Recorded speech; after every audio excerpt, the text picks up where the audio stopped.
Ayan, so the record ko lang, no? This is actually a revision from one of my designs, which is from single phase load. Base kasi dun sa supply no mall is actually it's a 3-phase panel board. So paano yung gagawin natin? So first indicate muna natin na 3-phase siya. Yung mga change, mga konting changes lang muna. So this is 3-phase, 4 wires. Kaya 4 kasi diba 3 pang 3-phase tapos neutral wire. Yun lang naman yung changes dyan. Should be 3-phase, 4 wire to 30 volts wire system. And medyo mabago to since 3-phase siya. Nagtawag ko na to. And ito na yung papalit ko. Wherein meron tayong phase A, B, C. And that is our main panel board. So tignan muna natin kung ano yung pinaka main change, no? Kasi nagkaroon lang naman siya ng additional 3-phase aircon.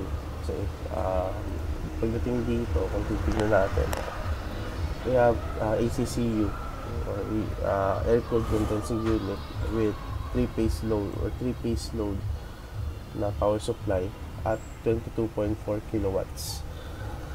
Ito. So paano natin gagamitin yung kukunin yung ano niya. So sa load schedule, tingin tayo ng 22 kilowatts sa 30 HP, 75 ampere yung rating. So lagay natin doon ngayon sa plano natin as a 3-phase load. Pero magkakaroon muna tayo ng adjustment. Instead of a 12 slots, since lalagay tayo ng aircon and CCTV dito, so kailangan ng additional 3 slots and may spare na tayo doon. So pwedeng dalawa na lang idagdag natin para even number pa rin siya.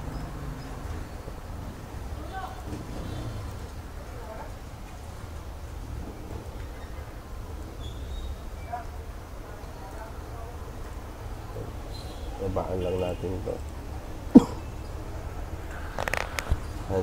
So magiging gawin kong aircon na to. And siya yung 3-phase load. And 50 3-phase. And 30 ampere pa rin siya.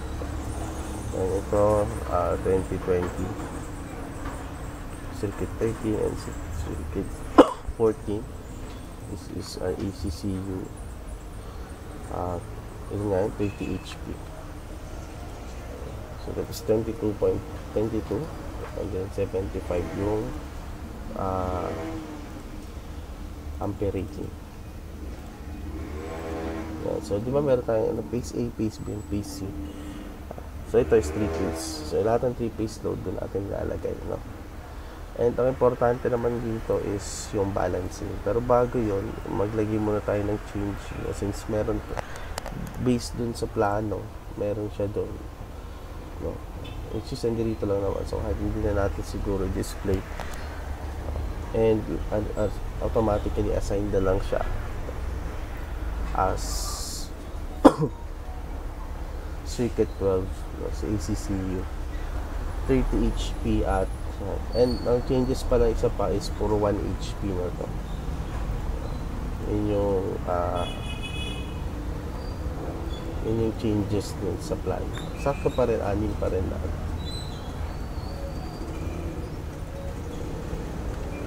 And alam ko tama 8 yung 1 HP, pero double check natin dun sa load schedule.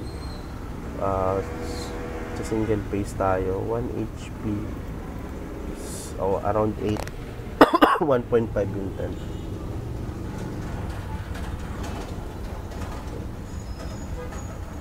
So 8 kung gagamitin natin. So 8 184 8 times 230 184. So tama na to. Wala naman changes masyado pa, dito lang. And first step, no, tapos pagdating sa 3-phase loading, kailangan balance yung phase A, phase B, and phase C nyo. Hindi naman exactly kailangan the same, pero pinakamadaling way is actually this one. I-pair muna natin siya ng dalawa-dalawa. Actually, pwedeng isa-isa lang. Pero kasi medyo maraming branch to. Kaya by pairings ka dalawa-dalawa.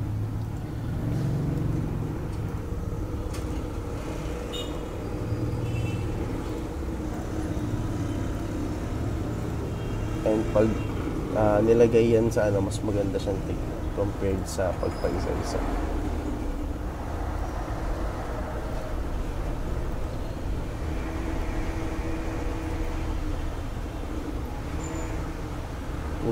Doon tayo magkakaproblema. So, usod na natin to. So, medyo lalayo.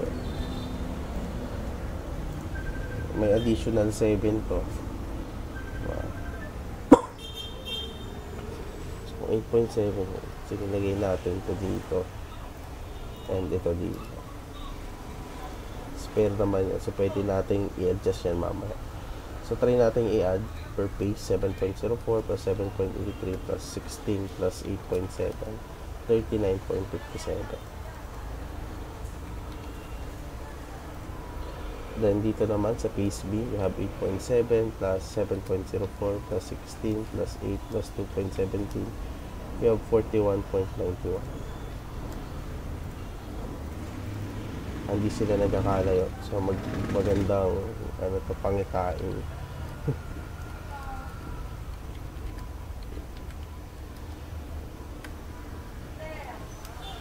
40.42. So, I think this is the closest that we can make dun sa ano niya. And maganda pa yung arrangement.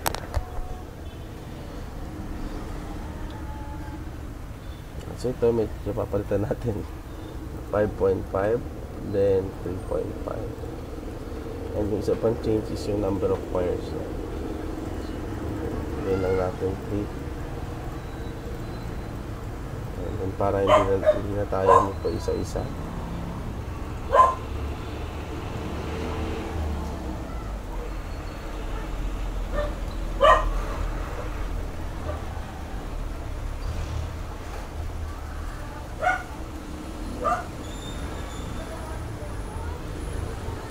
Ay, wait. Buti na-realize ko agad. Mga single phase pala yan. So, tama lang na dalawang wire yan. Ang mag-changes lang is this one. Ito yung magiging 3 phase. So, 5.5 with 3.5 SQM MTHH yan. Yan. So, then, for the computation, so, wala na tayong demand factor. That is 1.732 multiplied by the highest ampere rating na meron tayo na phase. So that's then plus wala na tong HML. Ang ilalagay natin is yung 3-phase load. Actually meron pa rin ng HML, pero yung sa 3-phase load na, so 75 ampere sa HML. Actually wala na alam, hindi ko maalala, pero tingin ko wala na. No, kasi may 75, lagay pa rin tayo for safety na rin, no?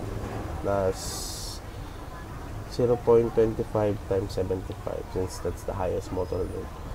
So try natin i-solve. We have 1.732 times 1.95 plus 75 plus 0.25 times 75. So we have 166.338 or 166.334 na loading. Ang laki nung change na binigay nung 30 horsepower na ACC yun sa loading natin. So 166.34. Then yung main natin ngayon, PD tayo, kung 166 yan, lagi tayo maglagay ng factor of safety ng 0.8. So size at least 200 or hindi kaya ng 50, 100 siguro. Yung 80 medyo alanganin kasi nasa 205. Para sure tayo yung 100 na gamitin natin. So gamit tayo ng 3 100 SQM. And ang ground niya is 22.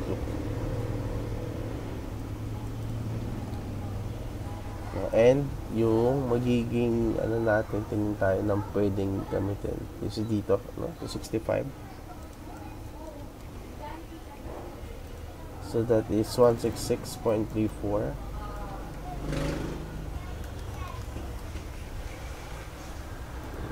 And dito hindi na to 30. No? Wait lang.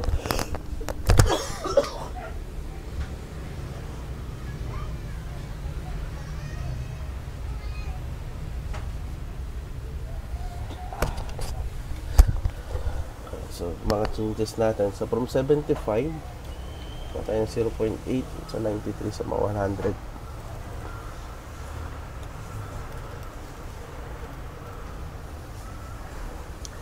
Okay na yung iba. 30, 30, 20. Tapos, yan. Medyo malaki yung 22 kilowatts, no? And yung wire size, syempre, iba na rin. Ilan yung wire size ng pang 100? Nasa 30 ata yan. Kaya ba ng lower? 30 na. 30.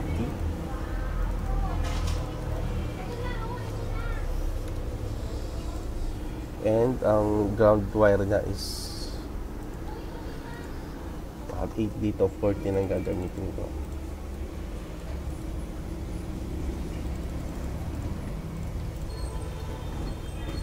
And yung tubo is at least this one, so 40.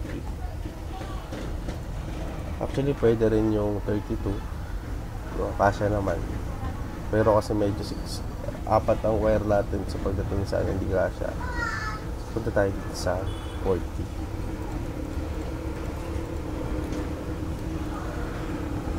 Then, yung changes natin, 166.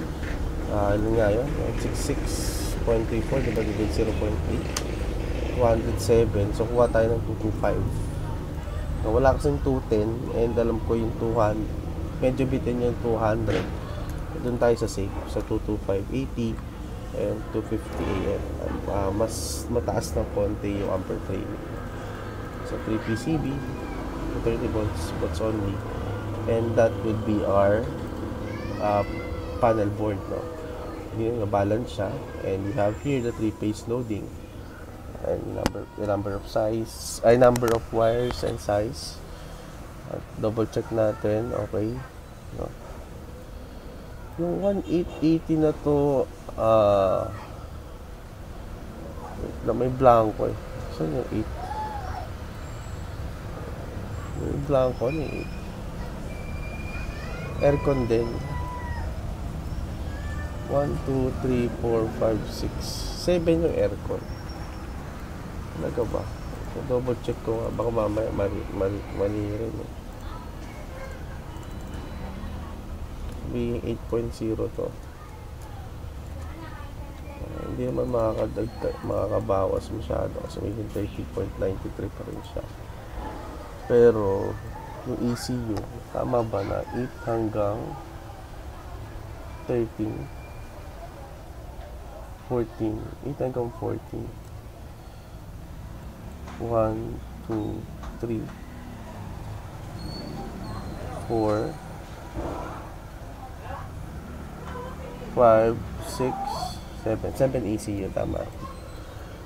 Ayan, so yun lang. So okay na tayo dun sa 3-phase loading. And palitan din natin ito syempre.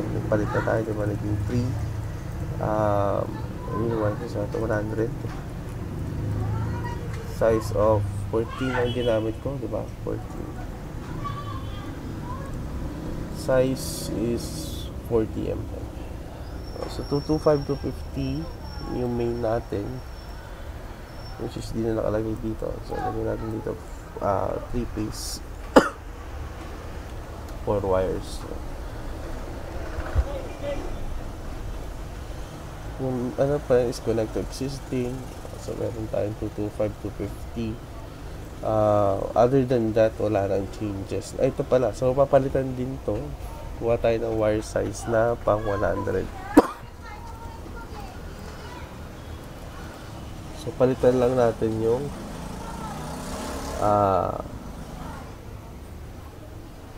resistance tsaka reactance na. Tsaka yung wire rated is actually pang ilan ba yun? Sa load schedule, 100 mm yun. 225.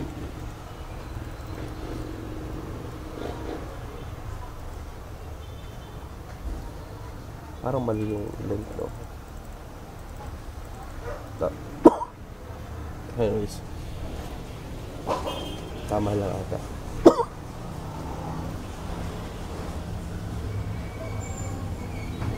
Hanapin natin yung reactance dito.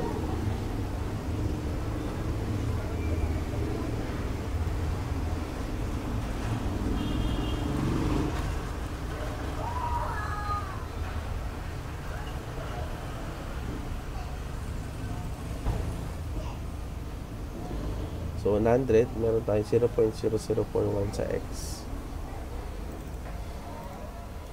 Sa resistance, 0.0062.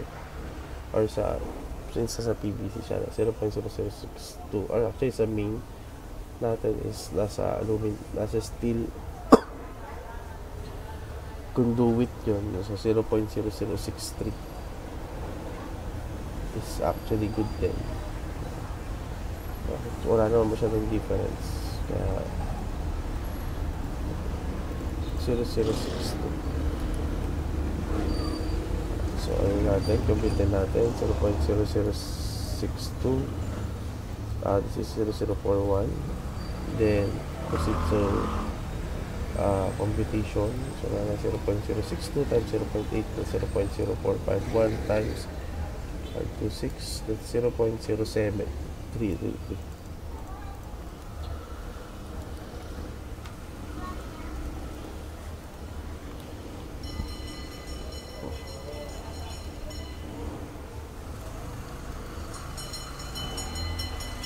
Then ito square root of 3.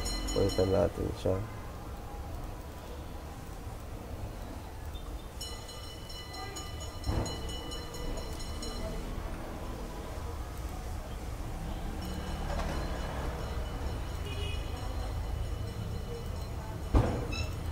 Natin ang kulay. Pwede natin ito. Ay!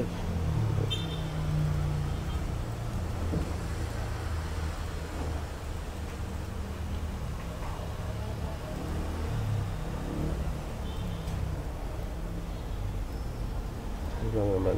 Yakay na yan. ZT natin 0.07. Length is still the same and Y rated is 225. Sumasobra lagi. 1.732 times 0.07 times 30 times 225 divided by 1,000. We have 0.81 or 0.82. 230 divided by 0.82.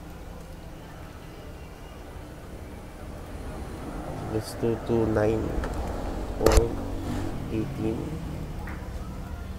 Actually, dapat much lower na to, pero hindi kasi natin alam. So, nag-assume na tayo na automatic nandiyan na siya.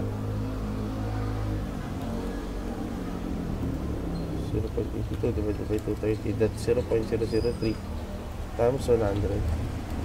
0.36. Since ang allowable is 3%, then this is even below 1%. Acceptable siya. So, okay na tayo dyan. Okay na tayo doon. Then, sa plano, same pa rin. And we have it. And tapos, okay na rin yung legends natin. And, eto na lang. So, talinisin natin. So, meron tayo 1 to 14 dyan. And, yun yung ano natin. So, yung sa CA is circuit 1, 2. So, CA yung connection niya. So, lagay tayo ng bilog doon. Ayun, sumobra yung laki.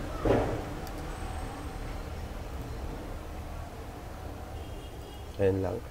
Then, i-hatch natin siya with color. Solid na lang na kulay green. Blue para iba.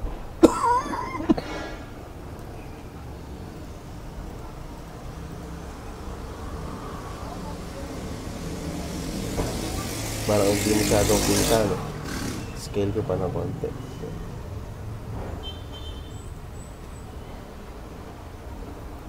Para kita. Ayan. Si 1 and 2 is connected kay A and B.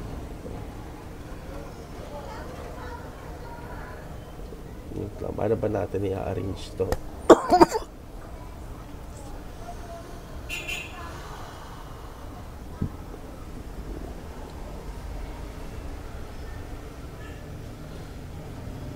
Since dahil for show lang naman to, tingin tayo dun sa Google ng ano natin, reference. Tayo ng 3-piece panel board drawing. Medyo nahihirap yan. Simpleng design lang. Ito like this one. Piece A.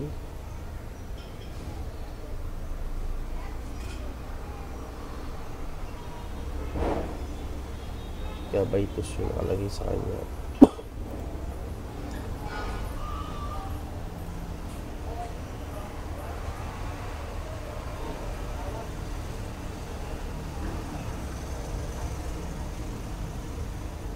A, B, C, C.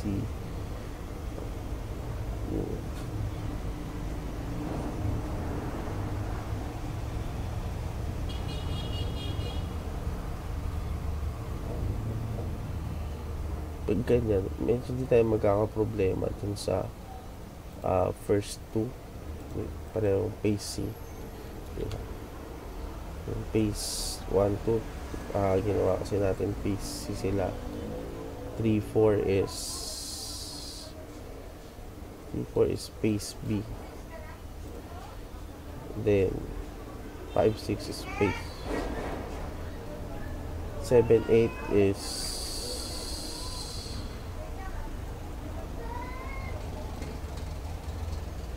7, 8 is C ulit. Then